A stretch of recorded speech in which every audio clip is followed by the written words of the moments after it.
The Boarded Window by Ambrose Bierce. In 1830, only a few miles away from what is now the great city of Cincinnati, lay an immense and almost unbroken forest. The whole region was sparsely settled by people of the frontier, restless souls who no sooner had hewn fairly habitable homes out of the wilderness and attained to that degree of prosperity which today we should call indigence, than impelled by some mysterious impulse of their nature, they abandoned all and pushed farther westward to encounter new perils and privations in the effort to regain the meagre comforts which they had voluntarily renounced. Many of them had already forsaken that region for the remoter settlements, but among those remaining was one who had been of those first arriving. He lived alone in a house of logs surrounded on all sides by the great forest, of whose gloom and silence he seemed a part, for no one had ever known him to smile nor speak a needless word. His simple wants were supplied by the sale or barter of skins of wild animals in the river town, for not a thing did he grow upon the land which, if needful, he might have claimed by right of undisturbed possession. There were evidences of improvement. A few acres of ground immediately about the house had once been cleared of its trees, the decayed stumps of which were half concealed by the new growth that had been suffered to repair the ravage wrought by the axe. Apparently, the man's zeal for agriculture had burned with a failing flame, expiring in penitential ashes.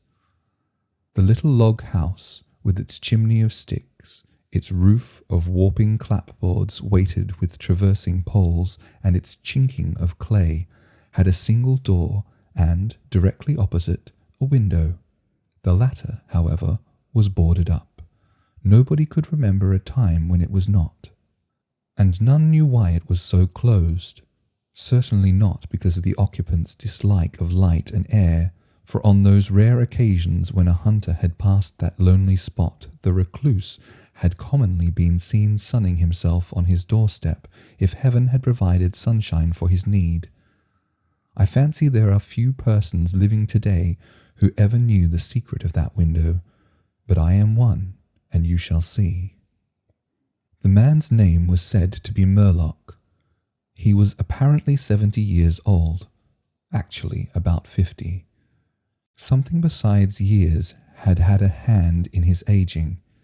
His hair and long, full beard were white, his grey, lustreless eyes sunken, his face singularly seamed with wrinkles which appeared to belong to two intersecting systems.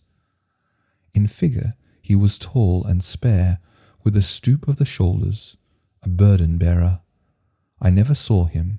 These particulars I learned from my grandfather, from whom also I got the man's story when I was a lad. He had known him when living nearby in that early day. One day Murlock was found in his cabin, dead.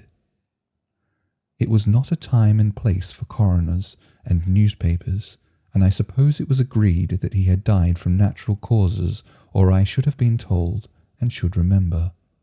I know only that, with what was probably a sense of the fitness of things, the body was buried near the cabin, alongside the grave of his wife, who had preceded him by so many years that local tradition had retained hardly a hint of her existence. That closes the final chapter of this true story, excepting, indeed, the circumstance that many years afterward, in company with an equally intrepid spirit, I penetrated to the place and ventured near enough to the ruined cabin to throw a stone against it, and ran away to avoid the ghost which every well-informed boy thereabout knew haunted the spot. But there is an earlier chapter, that supplied by my grandfather. When Murlock built his cabin and began laying sturdily about with his axe to hew out a farm, the rifle, meanwhile, his means of support, he was young, strong, and full of hope.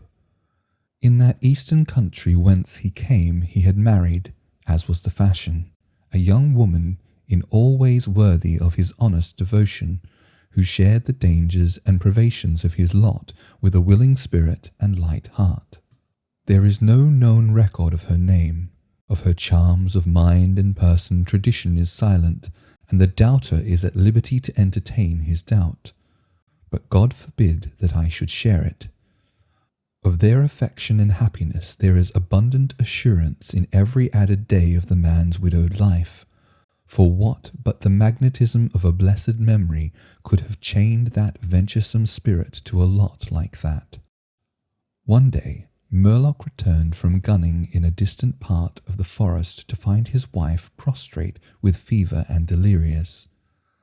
There was no physician within miles, no neighbour, nor was she in a condition to be left to summon help. So he set about the task of nursing her back to health.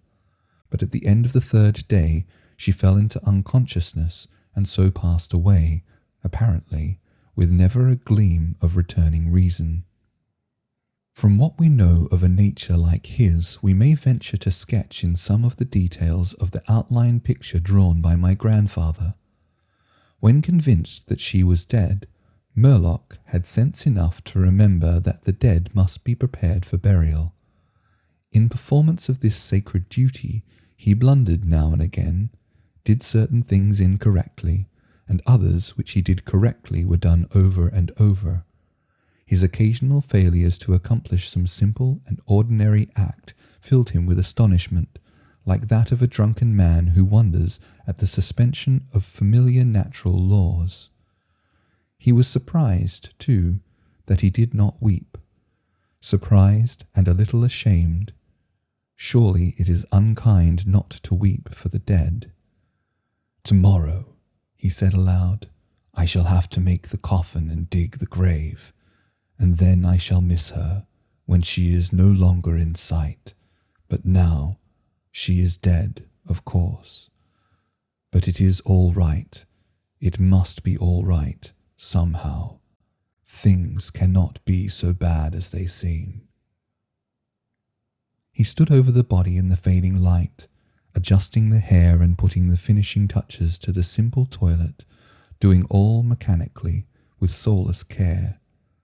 And still through his consciousness ran an undersense of conviction that was all right, that he should have her again as before, and everything explained.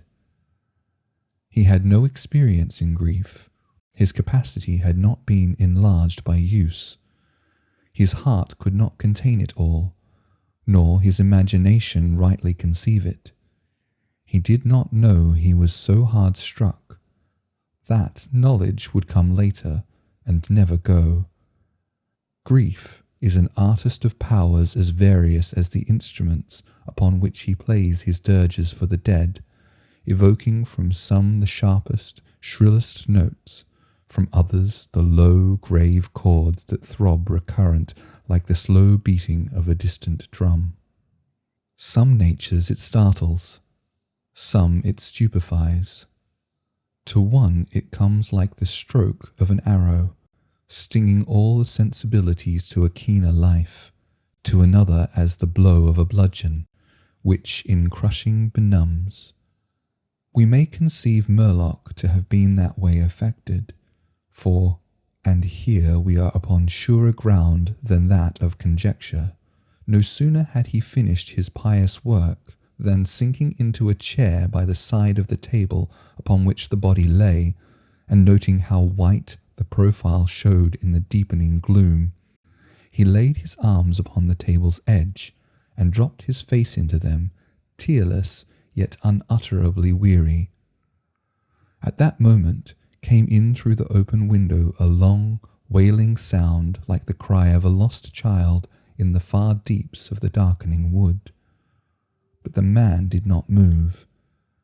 Again, and nearer than before, sounded that unearthly cry upon his failing sense.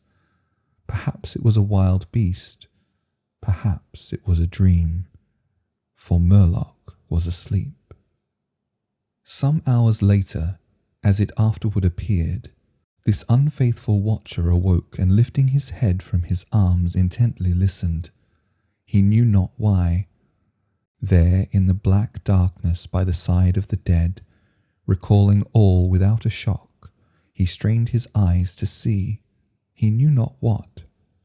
His senses were all alert, his breath was suspended, his blood had stilled its tides as if to assist the silence.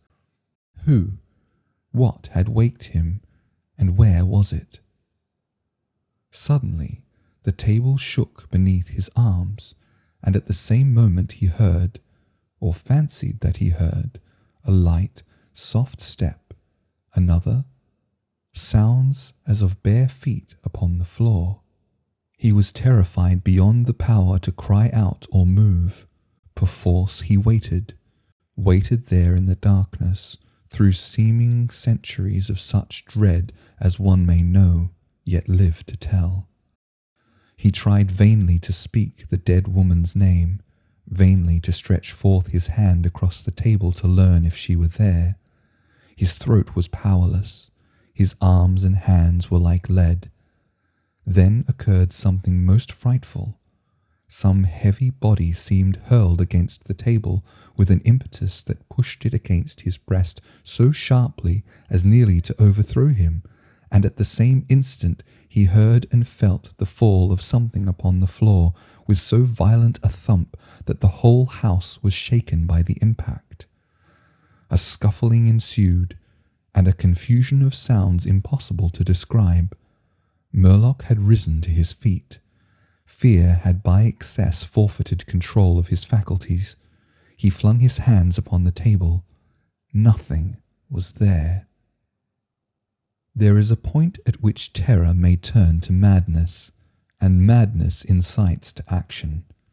With no definite intent, from no motive but the wayward impulse of a madman, Murlock sprang to the wall, with a little groping seized his loaded rifle, and without aim discharged it.